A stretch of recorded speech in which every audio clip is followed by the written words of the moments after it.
De 7h, Maël Hassani, bonjour. Bonjour Thomas, bonjour à tous. Intéressons-nous tout d'abord à cette initiative de la ville de Nice pour renforcer la sécurité des habitants et mieux recueillir les signalements d'actes de délinquance. La police municipale installe des kiosques dans 2 quartiers très fréquentés de la préfecture des Alpes-Maritimes.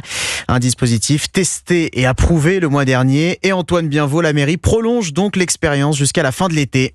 Oui, depuis lundi et jusqu'au 30 septembre minimum, 2 kiosques abritant des policiers municipaux accueillent chaque jour les habitants sur les places Masséna et Garibaldi de Nice avec un premier objectif, selon le maire Christian Estrosi, faire baisser la délinquance dans ces quartiers très fréquentés. C'est une étape de plus, surtout sur les espaces où nous avons des populations errantes et menaçantes, pickpocket, SDF violents, notamment la place Garibaldi et la place Masséna à Nice. Et en moins de quelques jours d'ailleurs, sur ces espaces-là, nous les avons vus considérablement régresser. Une diminution des actes malveillants, mais aussi, selon l'édile, une plus grande proximité entre les Niçois et leur police municipale. Il y avait aussi ce besoin de permanence au cœur de quartier pour répondre d'abord à des sollicitations, à des signalements, puis d'être aussi une implantation dissuasive. Moi, je veux cerner la délinquance partout et on voit que partout où elle se sent cernée, elle vient pas. S'il est jugé efficace, ce dispositif pourrait être étendu à d'autres quartiers de la ville comme l'avenue Jean Médecin ou la très fréquentée promenade des Anglais. Antoine Bienvaux, le maire de Toulouse, saisit le procureur de la République et le préfet après la découverte d'un tag antisémite hier sur un mur du centre-ville. Les mots « Kill all Jews », tuer tous les juifs, inscrits en lettres capitales. Une haine brute, assumée, banalisée, réagit la présidente de la région Occitanie, Carole Delga. Cette haine assumée contre les Juifs gagne du terrain depuis les attaques du 7 octobre 2023. Le nombre d'actes antisémites explose en France et en Europe. Derniers exemples en date, la destruction d'une plaque en hommage à l'ancien Premier ministre israélien Yitzhak Rabin à Nancy, ou encore l'agression d'un homme portant une kippa sur une aire d'autoroute près de Milan. La peur prend de plus en plus de place au quotidien au sein de la communauté juive, comme l'a constaté Mélina Fachin à Strasbourg pour Europe 1. Dans l'espace public, Sarah préfère désormais que ses enfants portent des casquettes plutôt que la kippa. Depuis le 7 octobre, c'est vrai que je suis un peu plus vigilante vis-à-vis de mes enfants, qu'ils n'aient pas des signes distinctifs en tout cas. Ils ont des fils qui pendent un peu à leur t-shirt, donc je leur demande de ranger ça à l'intérieur. Quand ils prennent des transports en commun, même voir quand là ils ont fait des voyages, je leur ai demandé d'être assez vigilants. Hors micro, un homme nous confie éviter lui aussi tout signe ostentatoire. Je manque peut-être de courage, mais je préfère la jouer profil bas, explique-t-il. Dans son bureau de la synagogue, le grand rabbin de Strasbourg, Harold Abraham Weil, reçoit presque tous les jours des lettres de menaces de mort, encore plus ces dernières semaines. Le pire, je pense, dans cette histoire, c'est qu'on finit par s'y habituer. Et c'est là qu'il y a un véritable problème, parce que c'est inacceptable. Je vous dis, la tension est là, elle est palpable. Pour les plus anciens, vraiment, le sentiment est de revivre ce que ces personnes-là ont vécu dans les années 30 ou pendant la Seconde Guerre mondiale. Lui, dit-il, refuse de se cacher quand il sort dans la rue avec ses enfants. Le jour où on n'osera plus se montrer tel qu'on est, c'est qu'on aura déjà renoncé à notre droit de vivre en France. Strasbourg, Mélina Fachin, Europe 1. Le quotidien des Juifs bouleversé depuis le début de la guerre contre le Hamas à Gaza, un conflit qui se poursuit. Et le Royaume-Uni tente à son tour de faire pression sur Israël pour parvenir à un cessez-le-feu et avancer vers une solution à 2 États. Le Premier ministre britannique Keir Starmer promet de reconnaître un État palestinien en septembre, sauf si l'État hébreu prenait une série d'engagements en faveur de la paix. Un État djihadiste à la frontière d'Israël aujourd'hui menacera la Grande-Bretagne demain, réagit le chef du gouvernement israélien, Benjamin Netanyahou.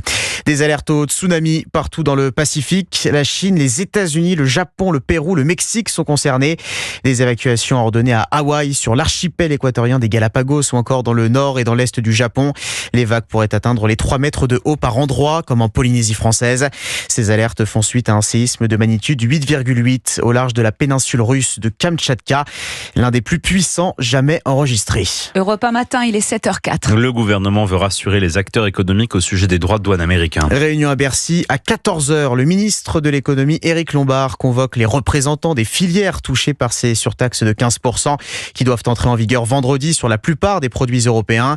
Les organisations patronales également présentes. Barthélémy Philippe, les inquiétudes sont réelles, même si les dégâts sur la croissance française ne devraient pas être majeurs. Oui, la France exporte un peu moins de 50 milliards d'euros de biens aux États-Unis, soit environ 1,5% de son PIB. L'effet des tarifs se se traduira forcément par une baisse des exportations, avec des dégâts sur la croissance, même s'il pourrait être limité, estime l'économiste Thomas Gerbin. On peut s'attendre à ce que l'impact de la hausse tarifaire soit relativement faible, autour de 0,10% du PIB français à l'horizon 2030. La France exporte relativement peu vers les États-Unis, moins de 1,5% du PIB français. On sera relativement peu affecté, d'autant plus que notre principal secteur d'exportation vers les États-Unis, l'aéronautique, est exempté de droits de douane. Malgré tout, les entreprises risquent de trinquer. C'est le cas dans les secteurs très dépendants du marché américain qui ne bénéficient pas d'exemption, la maroquinerie ou les cosmétiques.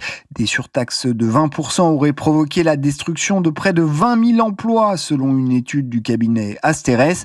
Par ailleurs, 2000 entreprises exportatrices sont exposées au marché américain à plus de 10% de leur chiffre d'affaires. Autant de sociétés en zone de turbulence. Barthélémy Philippe du service économie d'Europe 1. Et avant de se rendre au ministère de l'économie, le président de la Commission internationale de la CPME viendra nous donner le pouls des entreprises. Franck Chouane est notre invité juste après le journal.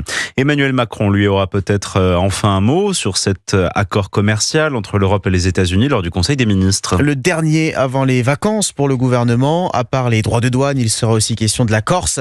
Le projet de réforme constitutionnelle pour accorder à l'île de Beauté une autonomie dans la République est présenté aujourd'hui. Projet élaboré avec les indépendantistes corses qui attendent forcément l'exécutif au tournant. Arthur Delaborde. Le président tranchera-t-il en faveur de la version défendue par François Bayrou ? Pour l'instant, l'Élysée garde le silence. Mais selon plusieurs sources, Emmanuel Macron serait prêt à soutenir le projet tel qu'adopté par l'Assemblée de Corse en mars dernier. Un texte qui s'écarte de l'avis restrictif du Conseil d'État.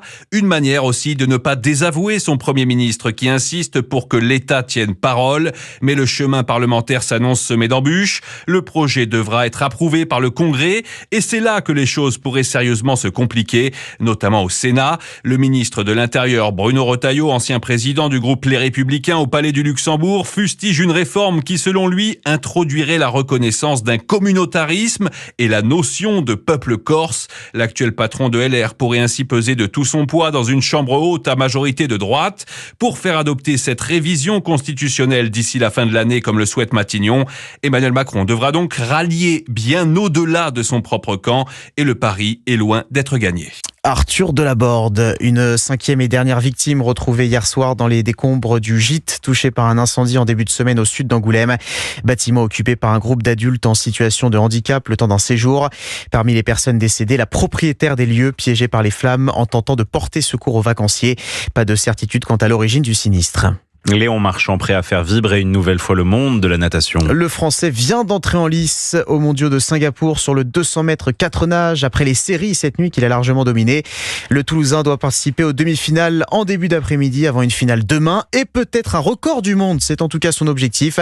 Alors est-il assez en forme pour y parvenir ? La réponse du directeur général du club de Léon Marchand, les Dauphins du TOEC, Michel Coloma.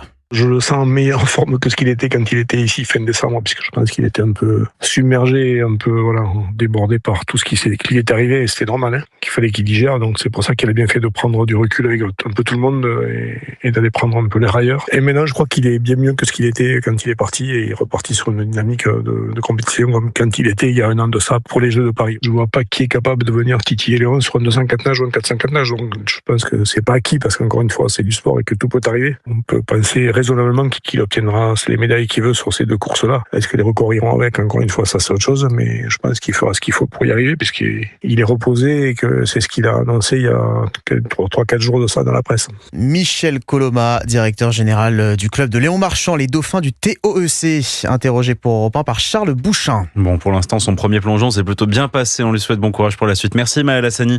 Vous êtes bien sur Europe 1, il est 7h09. On jette un œil à la météo des plages. Stéphanie.